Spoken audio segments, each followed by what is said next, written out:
นาะเฮาอยู่บ้านเฮาเนาะเฮาสิมาคลองกระป๋อมเนาะกับสองเสี่ยวเฮามื้อนี้บ่ได้เข้าโรงเรียนเนาะเอาเห็นกระป๋อมมาเด้บัดนี้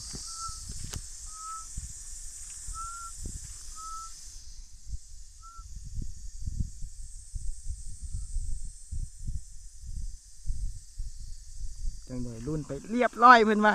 ตัวนี้โอ้เสี่ยวเรียบร้อยเลย มื้อนี้มันหมานเพิ่นว่ามื้อนี้โอ้ว่าจังไงอยู่มื้อนี้เฮาสิไปก้อยเนาะมื้อเนาะหมาน ดีเลย โอ้ได้เรื่องอยู่มีหมากอันเนาะหมากผางเนาะผูกหมากผางกันกันโอ้ได้เรื่องมื้อนี้สุดยอดเลย มาขนาดเดียว โอ้ก้อยใส่มันส้มได้ยังแล้วเอาใส่ให้มันส้มเลยแบบฝักฝานม่วงใส่โอ้คักปิ้งสำลาฝัก ตำหงเด้ ต่ำหูคักสุดเลยฝีมือมันนี่เนาะ แรงเนาะ แรง เขาสวยปะ เขาซัวเขาแรงคนแหละ มา เอาใส่โอเคปากเลยเนาะคลิปนี้เนาะ กดไลค์กดแชร์เด้